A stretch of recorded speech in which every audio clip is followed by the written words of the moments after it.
es uno de los misterios que más ha generado desconcierto a la comunidad científica a lo largo del tiempo, pues la precisión con que se ha pronosticado es tan colosal que es imposible atribuirlo a la casualidad. Niñas que sueñan con enormes masas negras que le caen encima, un revisor ferroviario que alerta a pasajeros que desistan de viajar en un tren que poco después quedaría convertido en un amasijo de hierro y carne chamuscada, una persona que sueña viéndose con una soga en su cuello solo para que años después fuese la víctima mortal de una secta horrible y enloquecida y posteriormente encontrada de la misma forma en que lo soñó. Las premoniciones parece ser algo inherente a la psique humana, de esa esencia esotérica que todos llevamos dentro y que suele manifestarse con mayor fuerza cuando de tragedias y desgracias se trata. El problema es, ¿qué hacemos cuando una mujer histérica al borde de las lágrimas y chorreando mocos grita en público que no bajen al metro porque algo horrible está a punto de pasar?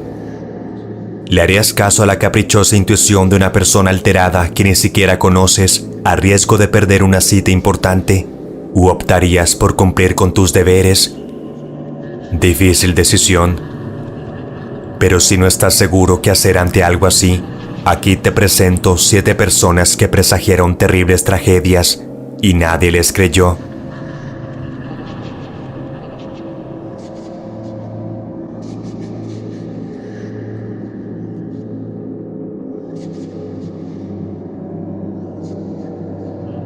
En la mañana del 22 de noviembre de 1963, John F. Kennedy se despertó en el Hotel Texas y se encontró con una multitud reunida afuera para verlo. Lo saludó diciendo, en Fort Worth no hay corazones débiles. De vuelta en el hotel, le comentó a Jackie que la noche anterior habría sido una noche terrible para asesinar a un presidente.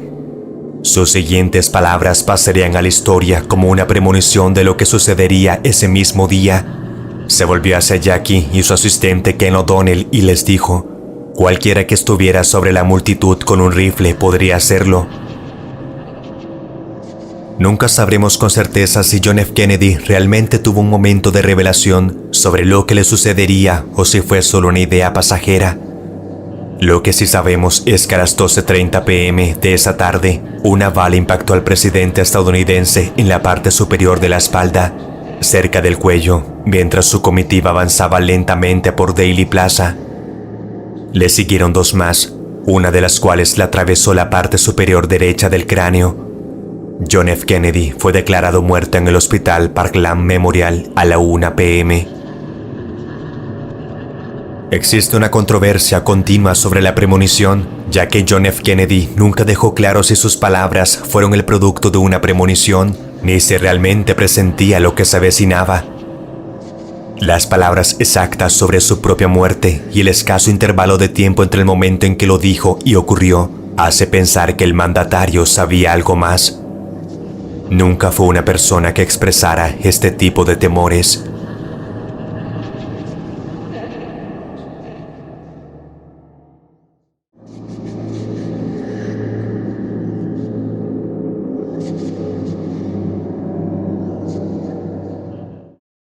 Este es uno de los casos de premonición más extraordinarios jamás documentados hasta la fecha. Fue real y ocurrió en un pequeño pueblo minero de Gales. Fue tan impresionante que exhortó a John Baker, doctor en psicología, a crear la Oficina de Premoniciones en 1967, con el fin de recopilar testimonios de visiones de desastres inminentes, dar voz y escuchar a personas que vivieron experiencias precognitivas, ya que en la mayoría de los casos nunca son atendidas con seriedad. A principios de octubre de 1966, una colegiala galesa de 10 años llamada Errol May Jones tenía algo importante que decirle a su madre cuando despertó luego de tener un sueño muy intenso. «Mamá», dijo, «no tengo miedo de morir». «Eres demasiado joven para hablar de morir», dijo su madre. «¿Quieres una piruleta?» «Mamá, déjame contarte sobre mi sueño de anoche». «Cariño, no tengo tiempo ahora, cuéntamelo luego». «No, mami, tienes que escuchar», dijo. «Soñé que iba a la escuela y no había escuela. Algo negro había caído sobre ella». Su madre no volvió a pensar en el sueño. A fin y al cabo vivían en Aberfan, Gales, un pueblo minero de escasos recursos. En lo alto de una colina con vistas a Aberfan se encontraba un vertedero de carbón, donde se vertían los residuos del proceso minero. El vertedero de Aberfan preocupaba a muchos residentes del pueblo por su seguridad, así que cuando la madre de Errol May escuchó su sueño, pudo haber concluido que su miedo al omnipresente vertedero de carbón lo había provocado. May fue a la escuela primaria de Panglas ese día como de costumbre. No ocurrió nada inusual. Al día siguiente, viernes 21 de octubre, hizo lo mismo, pero a las 9:15 de esa mañana la escombrera cedió, enviando toneladas de lodo de carbón, agua y rocas al pueblo. La avalancha arrasó con todo a su paso, incluyendo casas de piedra y árboles, y se dirigió hacia la escuela de Panglas, donde aplastó la parte trasera de la institución. En total, 144 personas murieron, la mayoría niños de la escuela. Errol May Jones fue una de las víctimas.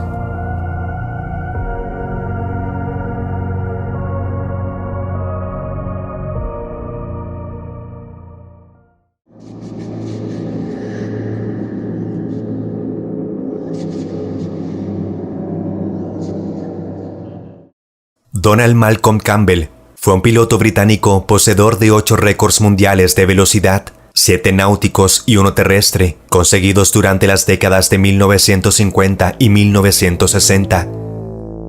Además, es la única persona hasta el momento que ha sido capaz de batir los récords de velocidad sobre tierra y sobre agua en el mismo año, en 1964. Pero su vida de éxitos y reconocimientos mundiales culminaría de una forma tan terrible que hoy es incluso más recordado por su muerte trágica que por sus hazañas de velocidad, y en especial por un hecho oscuro y polémico que precedió su tragedia. Para dar publicidad a su nuevo proyecto de coche cohete supersónico, Campbell decidió en la primavera de 1966 intentar una vez más batir un récord de velocidad sobre agua, fijándose el objetivo de 483 kilómetros por hora. Tras unos meses de mal tiempo y de algunos contratiempos mecánicos, el 4 de enero de 1967, las condiciones meteorológicas eran adecuadas para realizar un intento de batir el récord. La noche anterior, Campbell había estado hasta tarde jugando al banco ruso. En dicha partida le tocó el as de picas, seguido de la reina. Entonces su compañero de partida le vio palidecer y mirar las cartas como si el alma se le hubiera escapado del cuerpo. Le preguntó qué le pasaba, a lo que Campbell le respondió que María Estuardo, reina de Escocia, había sacado las mismas cartas antes de su decapitación en 1587. Tengo un presentimiento terrible. Esta vez me van a decapitar, le dijo Campbell, y añadió, llevo días con esa sensación.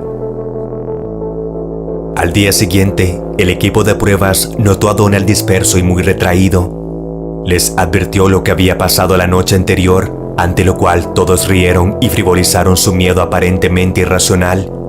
Le convencieron de que este debía ser el día y que no debía echarse atrás por un presentimiento sin sustento. Campbell accedió a realizar la prueba.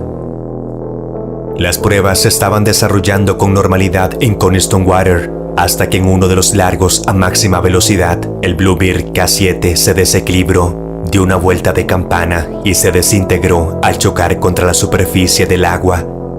El impacto fue tan duro que la cabeza del piloto se desprendió de su cuerpo, y pese a los esfuerzos de los buzos de la Marina Real, el cuerpo de Campbell no pudo ser localizado tras 2 semanas de búsqueda intensiva. No fue recuperado hasta 2001 del fondo del lago.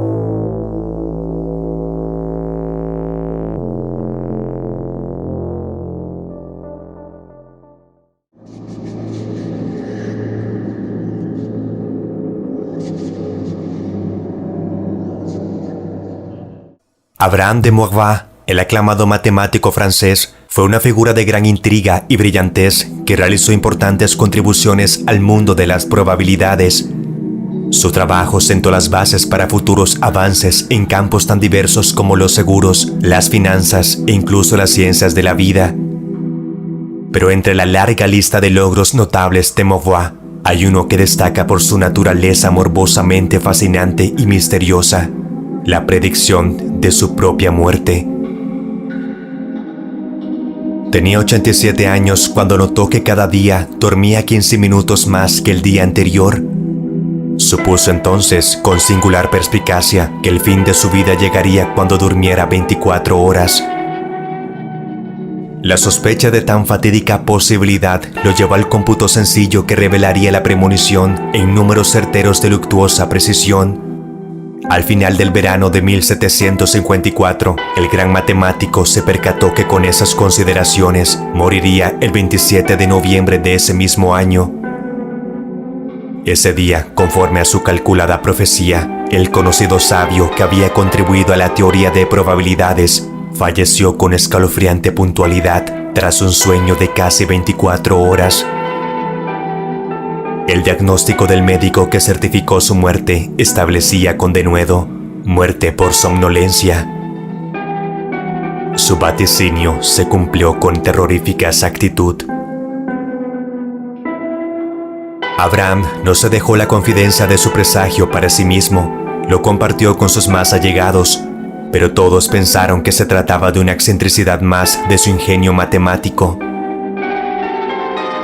Hoy, al recordar su vida y sus logros, la historia de la muerte que él mismo predijo sirve como recordatorio de las profundas y misteriosas intersecciones entre las matemáticas, la naturaleza y la premonición humana.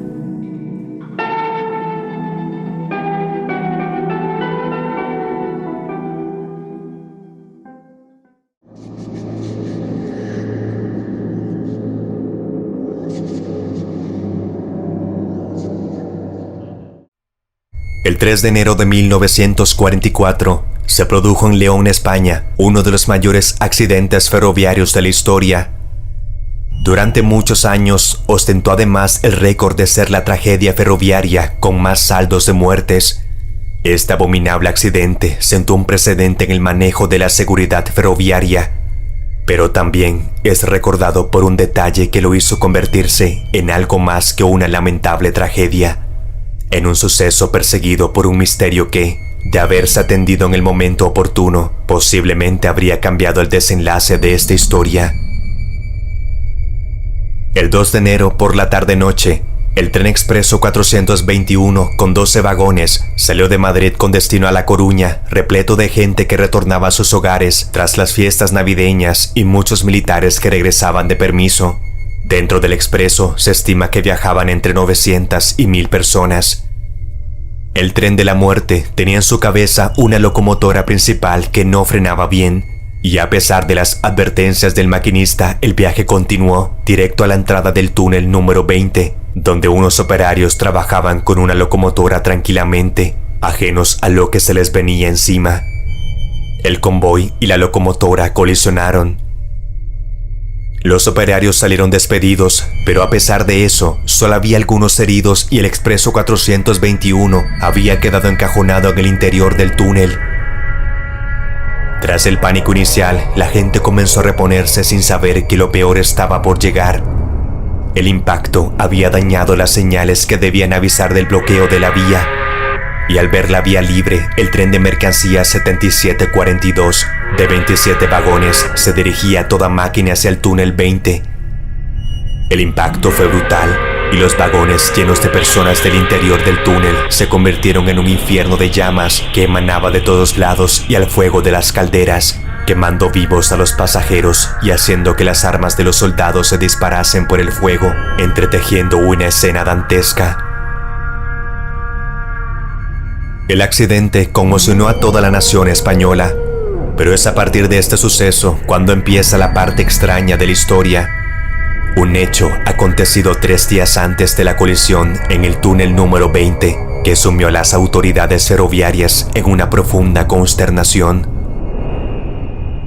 Tras el caos originado por la tragedia, Pablo Herrero, un ciudadano muy respetado de la localidad de Astorga, acude de inmediato a la Guardia Civil para dar una declaración que en un principio parecía no tener pies ni cabeza. El hombre se encontraba visiblemente alterado y decía tener información crucial sobre el incidente. Herrero declaró que el 31 de diciembre, 3 días antes de la tragedia, se subió en el expreso 421 en la estación de Valladolid. Y recuerda que una vez acomodado en su asiento, un extraño revisor con su capote ferroviario y de aspecto serio apareció en los vagones para comunicar un mensaje. Se colocó delante de los pasajeros y les dijo sin más que estaba por producirse un accidente muy grave en los túneles de Torre del Bierzo y mucha gente que se dirigía a Galicia eventualmente moriría. No tenía la apariencia de ser un charlatán ni de ser un individuo con desvaríos mentales. Se notaba por su forma de expresarse que lo que anunciaba iba a ocurrir con total seguridad y que lo que realmente pretendía era alertar a los pasajeros de que no volvieran a subirse en el expreso 421. Tras decir esto, dio media vuelta y se bajó del tren. Nadie lo volvió a ver por el andén y los responsables de la estación no supieron decir qué extraño personaje había anunciado el desastre 3 días antes. En un principio, y como es normal, a los oficiales les costaba tomar su declaración en serio, pero todo cambió cuando en los días posteriores, otros pasajeros que compartían viaje con Pablo Herrero también acudieron para declarar exactamente la misma historia. Estas repetidas declaraciones cambiaron por completo la postura de la Guardia Civil respecto al misterioso revisor que vaticinó la colisión del túnel número 20. Desencadenó la teoría de que el accidente no había sido tal y de que realmente se trataba de una tragedia premeditada. O en su contraposición, de una escabrosa premonición.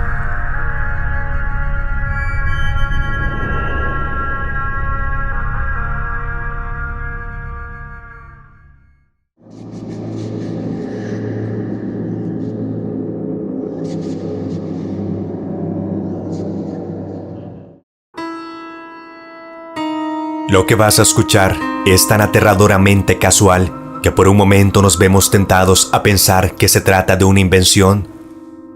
Pero el caso fue completamente real. Escucha. En 1966, la actriz Sharon Tate se escondía en una habitación de la casa de su exnovio. Durante todo el día no había podido librarse de un terrible presentimiento y ahora intentaba dormir para que se le pasara. Entonces vio a un hombre entrar en la habitación. Lo reconoció como Paul Byrne, el antiguo dueño de la casa. El problema era que Byrne se había quitado la vida años atrás. Sharon huyó de la figura fantasmal, bajó las escaleras solo para presenciar otra visión más terrorífica que la anterior. En el salón de la casa, escondido y en posición fetal, yacía una figura con una cuerda oscura rodeando su cuello. Se preparó una bebida y volvió arriba, alucinando de nuevo con la víctima del salón y la figura fantasmal de Byrne. En los años siguientes, Sharon se convenció cada vez más de que la figura muerta con la soga en el cuello era ella. El sueño cesó, pero la imagen nunca se fue de su cabeza atormentada, y el tiempo solo consiguió aplacar la intensidad de su recuerdo. Le contó a sus amigos y familiares lo sucedido esa noche, pero nadie le hizo caso, pensando que solo era producto de sus intensas alucinaciones y que lo mejor sería minimizar el tema para quitarle poder sobre ella. 3 años después, Sharon y su hijo nonato fueron víctimas de Charles Manson y su secta. Entre las diversas formas en que la secta se ensañó con ella, terminó perdiendo la vida mientras era estrangulada con una soga en su cuello. Una imagen aterradora que vio Sharon años atrás, entonces se volvería realmente reveladora, pues la forma en la que la ejecutaron es idéntica en cuanto a postura y ritual. Otra abominable premonición que nadie quiso atender en su momento.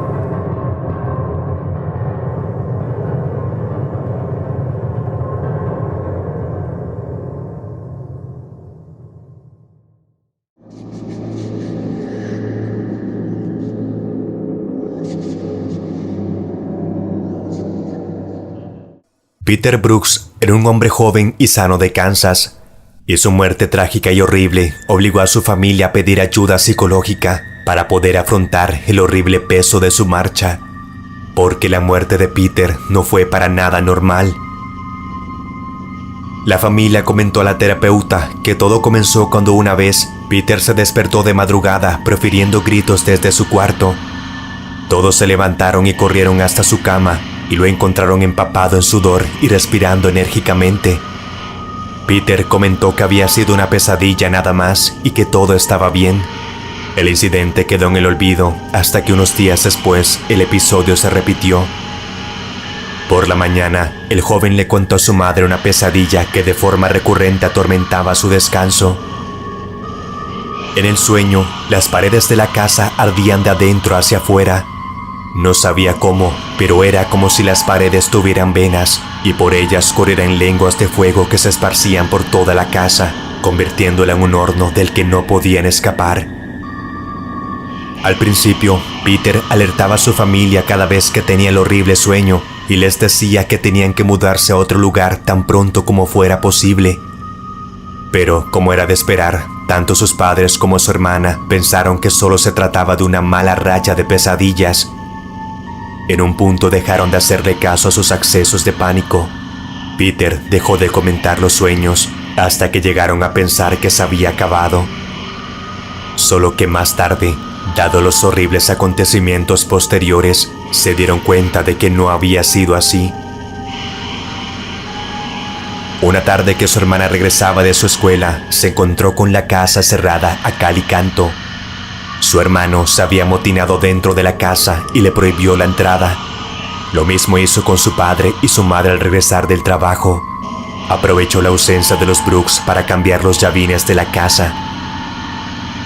Por supuesto, esto hizo enfurecer al matrimonio, y luego de meditarlo, decidieron pasar la noche en el jardín para tomar cartas en el asunto al día siguiente. Solo que esto no fue posible. En la madrugada del día siguiente, los Brooks salieron del auto por el calor de las llamas que consumían su casa. No se pudo hacer nada al respecto. La vivienda ardió hasta las cenizas.